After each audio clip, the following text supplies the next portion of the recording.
He acknowledged, reportedly for the first time by any American official at any level, that the resignation demand had been a mistake in communication.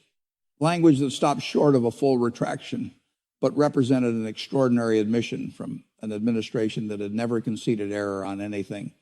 He proposed a framework for de-escalation that included the partial resumption of energy trade, a phased restoration of diplomatic relations, and a commitment to what he called mutual respect for domestic governance, a phrase so carefully constructed to avoid saying, "We were wrong to demand your prime minister resign," while clearly meaning exactly that Canadian officials later described it as the most elaborately constructed non-apology in diplomatic history. He asked, with what was described as genuine urgency, for Canada to restore energy exports before winter demand peaked in the northern United States, framing it as a humanitarian concern rather than a political concession. And he made one additional offer that revealed just how much leverage had shifted. The United States was prepared to suspend all tariffs imposed on Canadian goods during the previous 18 months of confrontation, effective immediately as a gesture of good faith. Everything was on the table. The tariffs that Trump had imposed with such theatrical dominance, the economic weapons that were supposed to bring Canada to its knees, the leverage that was supposed to force a leadership change, all of it offered back in a private meeting that the administration desperately hoped the world would never learn about. The man who had publicly demanded that Canada change its prime minister was now privately offering to undo his own trade war if Canada would simply agree to talk to him. The distance between the public posture and the private reality was not a gap, it was a canyon. And Canada said no, not with anger, not with hostility, not with the dramatic defiance that had characterized Carney's House of Commons speech. Canada said no with something far more devastating than any of those, a calm, bureaucratic, institutionally immovable refusal that treated the outreach not as a diplomatic opening, but as a procedural matter to be processed and declined according to established principles. The senior Canadian official who received the envoy listened to the full proposal, asked clarifying questions with the dispassionate precision of someone reviewing a contract they have no intention of signing, and then delivered a response that's 5 sentences long. And that closed every door the administration was trying to open. The response, as reconstructed from accounts provided by officials on both sides, was this: Canada acknowledges the communication from the United States government. Canada's position has been clearly stated and remains unchanged. The restoration of normal relations requires the United States to demonstrate through sustained and verifiable actions that it recognizes Canadian sovereignty and democratic self-governance as non-negotiable. Foundations of the bilateral relationship. Private assurances and provisional frameworks are not a substitute for public accountability. Canada is not available for preliminary discussions until these conditions are met through observable conduct over a meaningful period of time. Every sentence was a closed door. Canada's position has been clearly stated and remains unchanged. There is nothing new to discuss. Sustained and verifiable actions. Words are insufficient, and a single gesture won't do. Non-negotiable foundations. This is not a starting point for bargaining. It is a prerequisite that exists outside the negotiation entirely. Private assurances are not a substitute for public accountability. Whatever you say in secret means nothing until you say it where the world can hear, which would require publicly admitting the resignation demand was wrong, which would be the most humiliating reversal of Trump's career. Observable conduct over a meaningful period of time. Even if you do everything right starting tomorrow, the door stays closed for months or years, not days or weeks. The rejection was not a counteroffer. It was not the opening of a negotiation from a position of strength. It was the absence of a negotiation. Canada had not slammed the door. It had simply declined to acknowledge that a door existed. And the calm procedural tone, the bureaucratic register that treated the most powerful nation on Earth's desperate private appeal as a routine matter to be filed and responded to according to protocol, communicated something that no amount of angry rhetoric could have. It communicated that Canada was not impressed, not intimidated, not even particularly interested. The emotional register of the rejection was indifference, and indifference from someone you are trying to reach is more devastating than hatred, because hatred means they are still engaged. Indifference means they have moved on, and nations that have moved on do not move back. Within hours, the private outreach leaked, and the leak itself became the story. Not because leaks are unusual in Washington, they are constant, but because of where it leaked from. The details emerged not from Canadian sources, but from American ones. Multiple officials within the State Department and the National Security Council provided accounts to reporters, in some cases with a level of detail that could only have come from people who had direct access to the communications. The leak was not an accident. It was a signal from inside the administration itself, that confidence in the strategy had collapsed so completely that senior officials were willing to expose their own president's private humiliation rather than continue to publicly defend a posture they knew was a performance.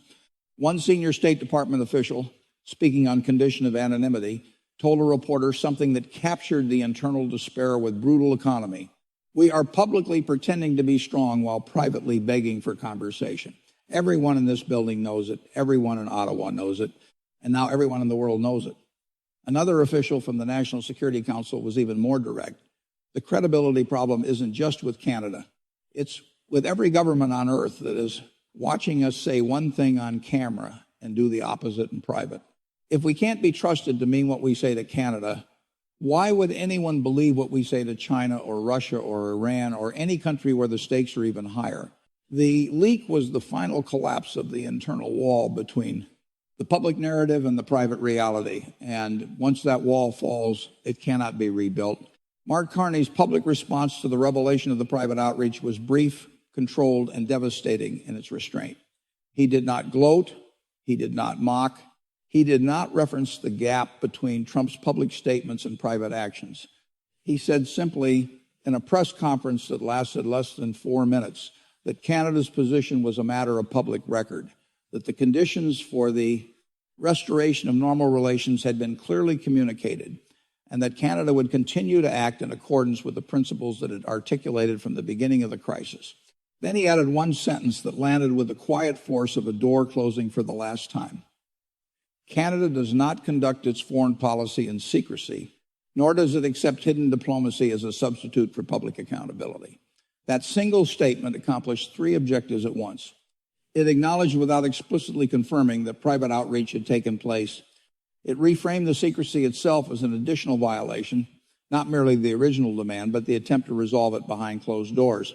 And most critically, it established a precedent that rendered any future covert communication unacceptable.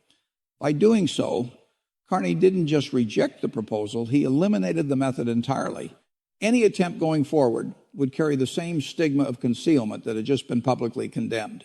If Washington wanted resolution, it would have to pursue it openly, under scrutiny, and in full view of the world. That would require a public admission that the original demand had been wrong, something everyone understood was never going to happen. What followed was a shift far more consequential than the initial wave of condemnation. The first response from the international community had been statements strong, principled, but ultimately reversible. The second wave was different. It was defined by action. And unlike words, actions carry momentum. They reshape systems, lock in consequences, and cannot simply be retracted. Governments around the world had just witnessed a superpower publicly pressure an ally, fail, attempt a quiet retreat, fail again, and then be exposed from within. The conclusion they drew wasn't about one leader's behavior. It was about systemic failure.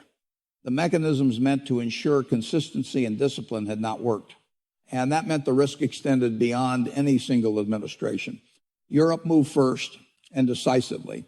The European Commission launched a comprehensive review of its trade arrangements with the United States, effectively freezing any new economic integration for over a year.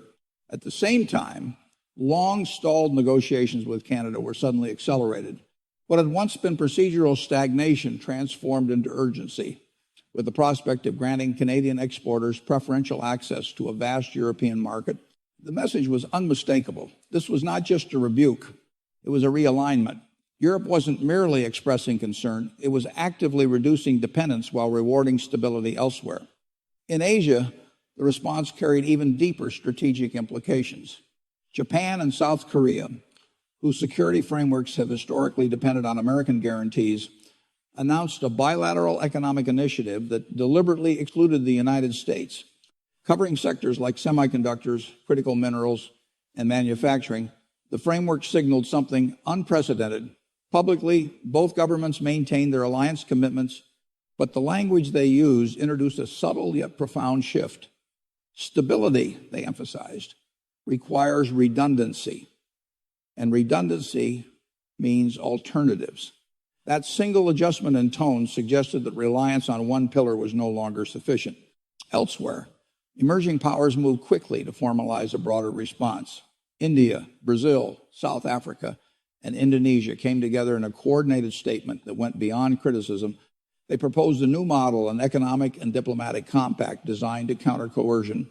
It wasn't military in nature, but its implications were significant. The idea was simple. If one democracy faced pressure, others would respond collectively. The speed of its formation revealed something important. These conversations had been underway for some time. The crisis simply provided the trigger. Perhaps the most quietly transformative move came from Saudi Arabia. Framed in technical language, its announcement appeared almost routine, but beneath the surface, it signaled a potential shift in one of the foundational structures of global finance. By exploring alternatives to dollar-based oil transactions, it introduced the possibility of reduced reliance on the financial system that has underpinned American influence for decades. The logic was straightforward and strategic. No single relationship should create vulnerability. Meanwhile, the domestic consequences of the United States intensified. Energy disruptions along the northern border began to ripple through multiple states, creating shortages, price spikes, and emergency responses. Governors faced pressure not just to manage the crisis, but to explain its origin. And that origin was increasingly difficult to defend. The issue wasn't external conflict or natural disaster, it was policy. The gap between public rhetoric and private behavior had become impossible to ignore. That contradiction proved just as damaging politically. Supporters who had embraced a narrative of strength felt misled by revelations of behind-the-scenes concessions. Critics seized on the inconsistency as evidence of deeper dysfunction. Investigations were launched not just into the decisions themselves, but into the processes that allowed them to unfold. And as details continued to emerge, the underlying problem became clearer. This wasn't a single misstep. It was a breakdown of alignment. The most devastating analysis came from Warren Buffett, who approached the situation not as a political crisis, but as a failure of principle. His argument was simple and grounded in decades of observation. The greatest mistake any leader can make is not a bad decision. It's a contradiction between what is said publicly and what is done privately. Because once that contradiction is exposed, trust doesn't erode gradually. It collapses. And without trust, every future statement, promise, or threat becomes suspect. Explained it in practical terms. A public position signals intent to the world. A private contradiction reveals true intent. When the two diverge, observers don't average them. They believe the private one. And once that happens, credibility doesn't just weaken, it disappears. In business, he noted, this destroys leadership. In geopolitics, it destabilizes entire relationships. Because power ultimately depends on belief. If others no longer believe you mean what you say, then even the strongest position loses its force. That dynamic was now playing out globally. Countries weren't just reacting to a single event, they were recalibrating their assumptions. Trade structures, security arrangements, and financial systems were being adjusted to account for a new reality. And those adjustments, once made, don't simply reverse. They become embedded. The result is a cascading effect. Economic disruptions, diplomatic fractures, and institutional uncertainty all reinforcing each other. The immediate crisis may eventually pass, but the structural changes it triggered will remain, because what was lost wasn't just leverage or influence, it was credibility. And once that is gone, rebuilding it is far more difficult than losing it in the first place. At its core, this entire episode comes down to a single principle. Power is not defined by resources alone. It is defined by whether others believe in how that power is used. The moment belief fades, the appearance of strength can remain, but its effectiveness does not. And that is the shift the world is now responding to in real time.